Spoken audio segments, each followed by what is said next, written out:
A paz do Senhor, aqui é o professor Marco Faleiro, da Logos Ensino Superior de Teologia. Você está no curso de bacharel em Teologia e essa disciplina é a Hermenêutica Básica. Este é o terceiro AVA da aula dupla 6, que é a aula 11 e 12, e a terceira parte da aula 11, ou seja, estamos a terminar a aula 11. Dentro do assunto da hermenêutica, nós estamos a usar o livro-texto do professor Esdras Bento, que você já deve ter e está lendo. Nós já tratamos acerca destes assuntos, lembrando que o capítulo 5 é o seu trabalho em grupo, para a metodologia utilizada por mim nessas abas. Se seu professor tiver outra metodologia, você também terá que ter aulas acerca do capítulo 5. Nós também já tratamos do capítulo 6 e estamos agora no capítulo 7, que é o hebraísmo. E ainda teremos mais aulas duplas para falar do capítulo 8 e 9. Então tratamos bem especificamente das três formas da hermenêutica, né, que é a bíblica, a material e a contextual. E agora nós chegamos ao capítulo 7, que é da página 209 à página 259. Os principais características do pensamento da linguagem dos agiógrafos está esses 6 pontos que nós falamos já especificamente do hebraísmo, como as expressões idiomáticas, e agora nesta ava especificamente falaremos acerca de símbolos e tipos. É verdade que esse tema merecia, na verdade, muito mais do que uma ava, né? Merecia até uma disciplina separada. Até porque, para mim, que também sou especialista na área da ciência da religião, nós temos que estudar muito acerca do que significa ou da abrangência da proposta dos símbolos para o ser humano. Porque os símbolos, de fato, é a forma como o ser humano se comunica, né? Então ele cria símbolos de várias maneiras para poder se comunicar um com o outro. Da mesma maneira, Deus faz isso, né? Apesar de que Deus consegue se comunicar sem símbolos, né? Ele consegue chegar ao ponto de ter uma comunicação em que ele não mostra ou fala nada e nós ainda percebemos a sua mensagem. Nós, no entanto, utilizamos de vários símbolos, né?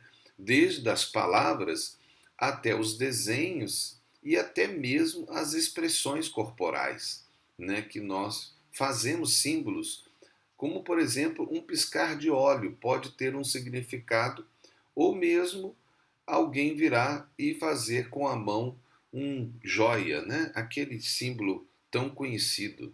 Então, aqui nós temos um dos ambientes mais críticos da interpretação bíblica e temos que sempre considerar o hebraísmo, ou digo, dentro da Bíblia, ou como os agiógrafos, que são os escritores bíblicos, consideravam os símbolos e tipos.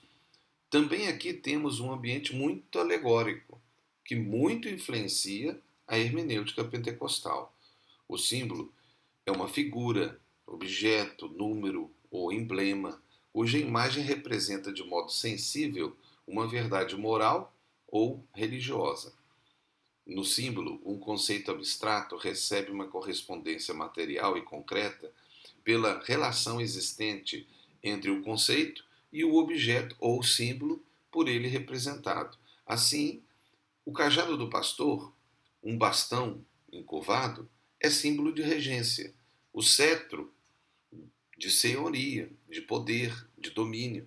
O casamento é um símbolo de união, por exemplo, na Bíblia, entre Deus e Israel, Cristo e a Igreja, e assim, consequentemente. São vários símbolos. Os símbolos usados pelos escritores sagrados eram recursos literários contrários ou parecidos ao significado próprio ou verbal, que aí entra a questão gramatical.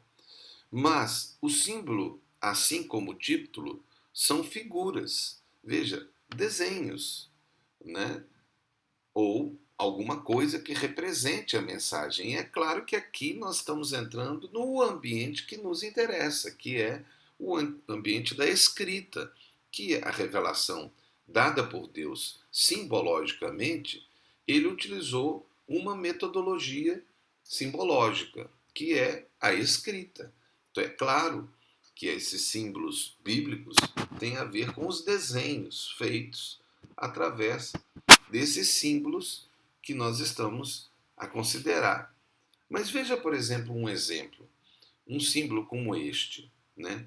O que esse símbolo significa para você?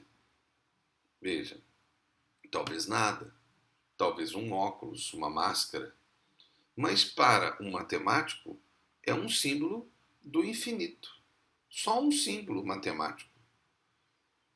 Um símbolo e o tipo dependerá de sua contextualização ou da sua percepção que esse símbolo pode significar para você.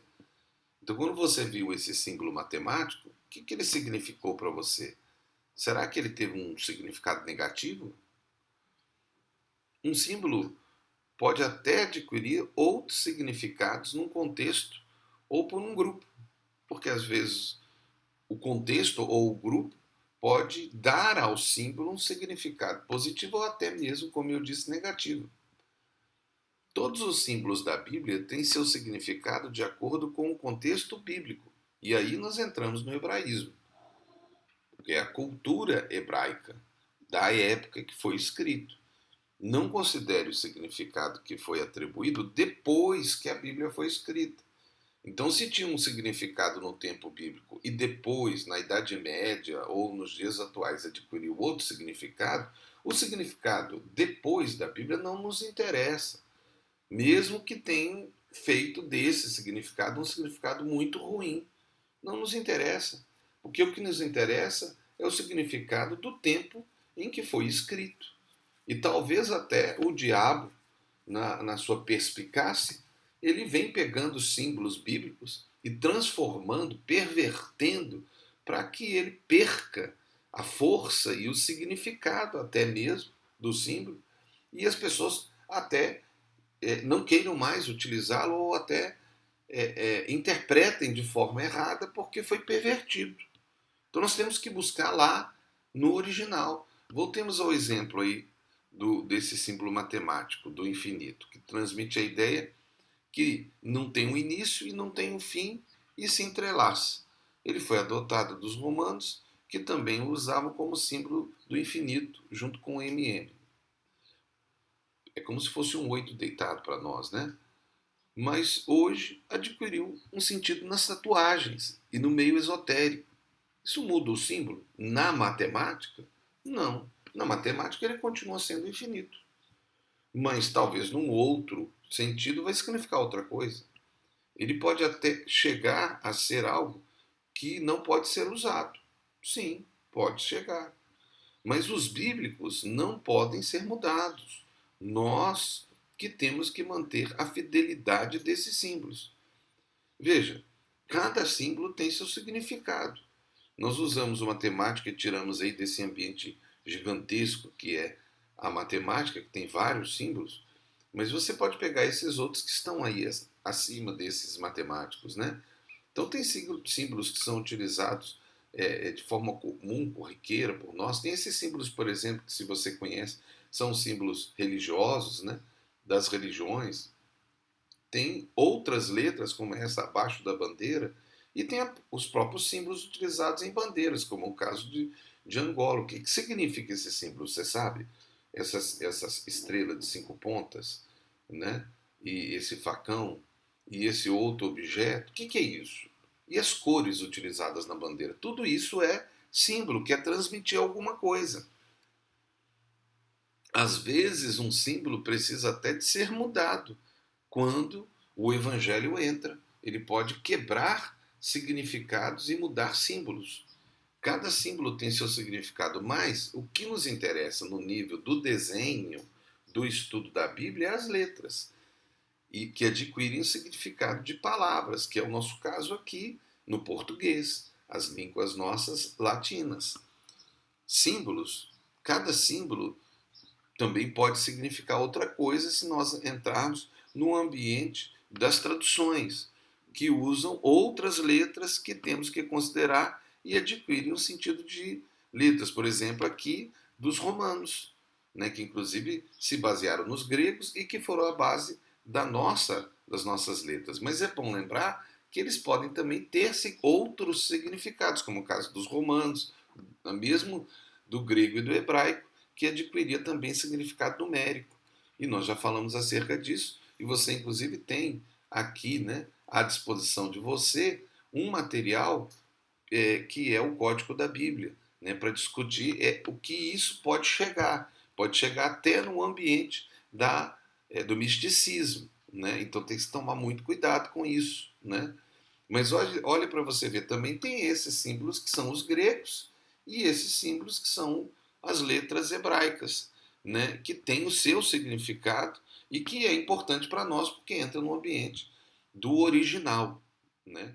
Mas, assim, mas apesar desse universo, né, que é símbolos, a simbologia é o significado dos desenhos e das letras, que nos trazem sons de palavras e quantidades numéricas. A simbologia bíblica está no nível mais lógico e óbvio para a construção das frases, a utilização das palavras dos personagens, que são homens ou animais, histórias reais ou fictícias, e os objetos, seja feitos pelos homens ou naturais. É certo que as letras constroem a significação, mas é a utilização delas com o objetivo do autor que é a mensagem. Quem é o autor da Bíblia? Nós cremos que é Deus. Ele usa homens inspirados por ele, mas é ele o autor. O que ele quis nos falar, ou seja, a sua mensagem, esse é o nosso objetivo, não é o símbolo em si. Voltando ao hebraísmo, as realidades sobrenaturais da religião judaica eram expressas através de objetos concretos. Também se compraziam usar símbolos para designarem as ações e o caráter dos homens. Mas os símbolos e tipos, assim como os rituais ou objetos considerados sagrados, não têm em si poder, mesmo as palavras ou frases. Aqui entramos num ambiente que chamamos de animismo. Eu poderia até fazer uma aula, um curso separado sobre isso, inclusive porque o animismo é considerado a terceira religião da África. Agora, a igreja precisa ver se ainda tem a herança católica, que foi muito animista, criando objetos, né, símbolos como a água benta, o crucifixo, o sal, o altar, o templo e outras coisas assim que se tornaram objetos sagrados que tinham poder em si. E isso é muito perigoso, porque isso é magia, isso é feitiçaria. Né? Nós temos, inclusive, no Código da Bíblia, que você pode ver aí o documentário que deixamos para você, né? Com a ideia até mesmo de que a Bíblia teria um poder nas letras, algo que a Cabala, por exemplo. Qual a relação entre os símbolos e tipos? Na próxima ava, nós vamos falar de tipos, porque você viu que é muito assunto. Então, nós estamos falando acerca das características de linguagem, estamos em símbolos e tipos, lembrando a você também as 6 regras básicas que você já deve saber de cor. Que Deus abençoe você. Aqui é o professor Marco Faleiro, da Logos Ensino Superior de Teologia, na disciplina Hermenêutica Básica do curso de Bacharel em Teologia. Deus abençoe, em nome de Jesus. Amém.